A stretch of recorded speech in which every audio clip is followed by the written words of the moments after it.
Hello guys, welcome to Indian affairs. I hope कि आपकी life में आपके जो भी गोल्स और टारगेट्स हैं आप उनको सक्सेसफुली अचीव करें। इस वीडियो में हम डिस्कस करेंगे कि कैसे ईरान और टर्की के बीच एक नया झगड़ा स्टार्ट हो गया है। ईरान ने भारत के झंडे को तो डिस्प्ले किया, लेकिन टर्की और अजरबैजान इन दोनों देशों के झंडे को बाहर कर दिया था।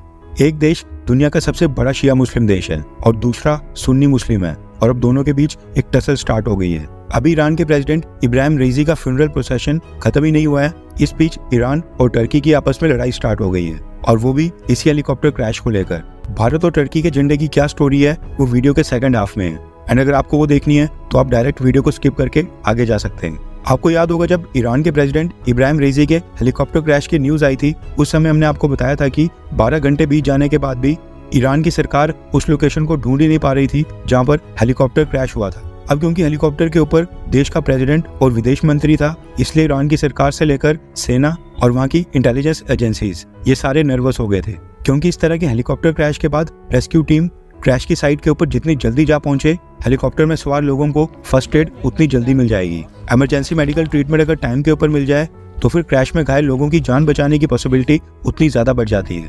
इब्राहिम रईसी का जो हेलीकॉप्टर क्रैश हुआ था, उस साइट के ऊपर भी एक दो बॉडीज ऐसी थी जिनके ऊपर जलने का कोई भी निशान नहीं था और उन पर काफी कम बर्न्स थे।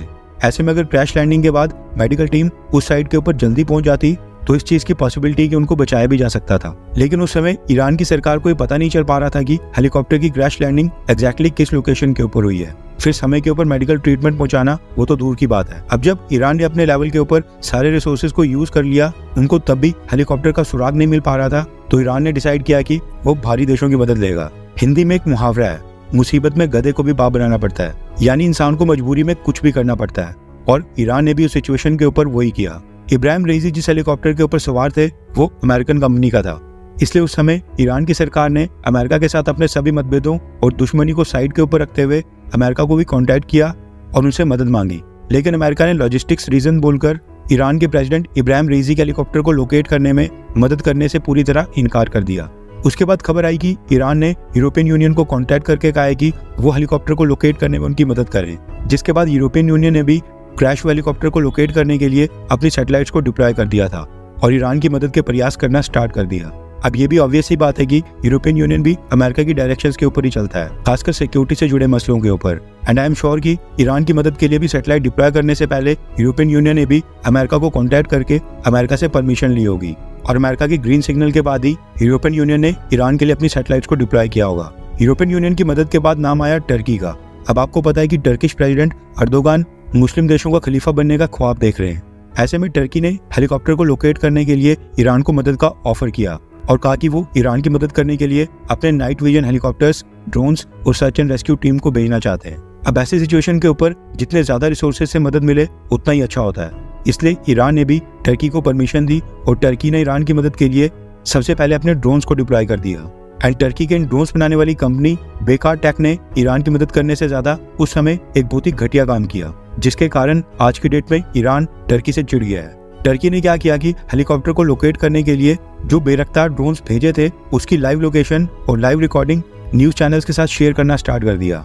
अब आपको पता है कि मीडिया में फुटेजेस की काफी अहमियत होती है।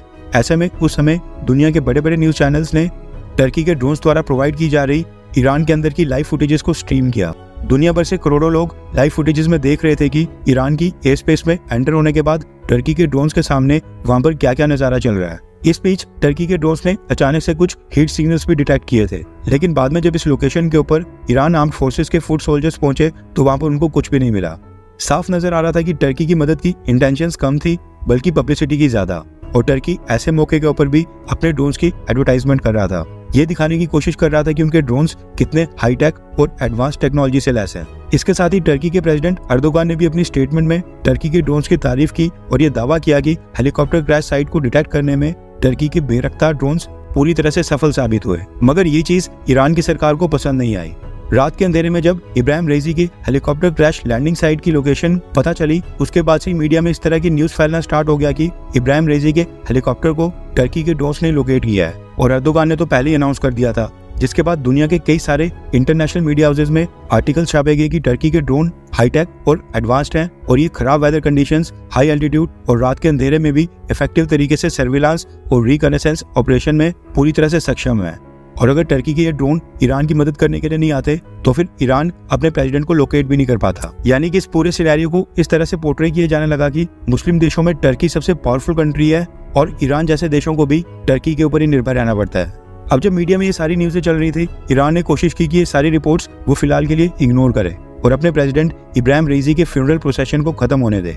मगर ये चीज ईरान से बर्दाश्त ही नहीं हुई और पिछले कल ईरान ने उस पूरी न्यूज का खंडन कर दिया है। रेफरेंस के लिए आपकी स्क्रीन के ऊपर ईरान इंटरनेशनल के आर्टिकल का स्क्रीनशॉट है, जिसका टाइटल कुछ इस तरह से है, Iran denies Turkish claims of finding Raisi crash site. जिसका मतलब है कि ईरान ने इस चीज से इनकार किया है कि इब्राहिम रईसी के हेलीकॉप्टर क्रैश लोकेशन को ढूंढने में टर्की के बेरख्तार ड्रोन्स ने कोई भूमिका निभाई और जो टर्की दावा कर रहा है वो पूरी तरह से गलत है।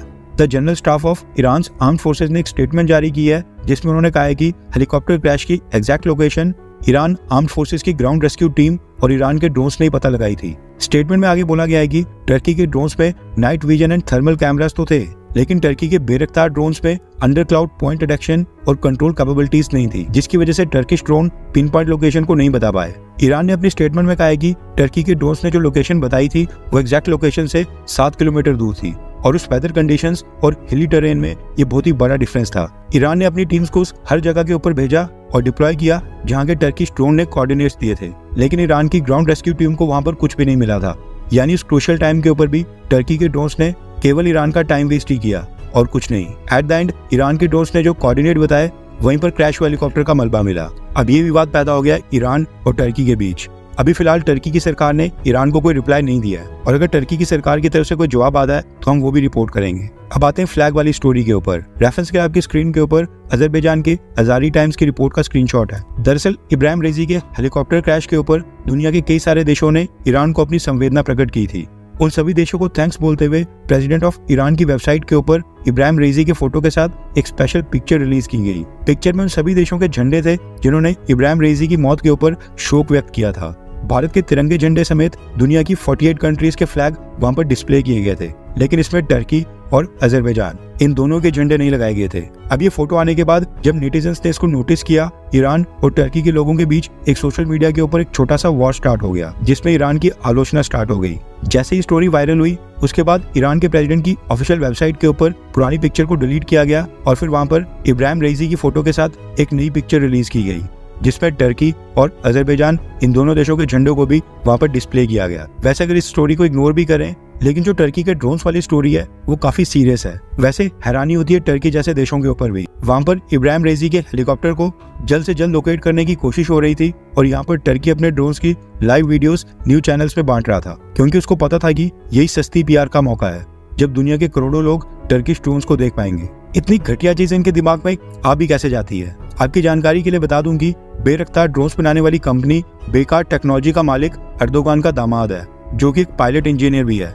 इसलिए टर्किश प्रेसिडेंट अर्दोगान भी कई सारे इवेंट्स के ऊपर और दुनिया के बाकी देशों के लीडर्स के साथ जब वो मिलते हैं तो वो बेरख्तार ड्रोन्स को प्रमोट करने का भी काम करते हैं। और भारत के भी 2 पड़ोसी देशों के पास इस समय ये बेरख्तार ड्रोन्स हैं, एक पाकिस्तान और दूसरा मालदीव्स। वैसे एक वो भी समय होता था जब Turkey United nation security council में परमानेंट मेंबरशिप और वीटो पावर के लिए भारत को सपोर्ट किया करता था, लेकिन आज की डेट में अर्दोगान की वजह से भारत और टर्की के रिलेशंस पूरी तरह से खराब हो गए हैं और दोनों देशों के बीच दूरियां लगातार बढ़ते जा रही है।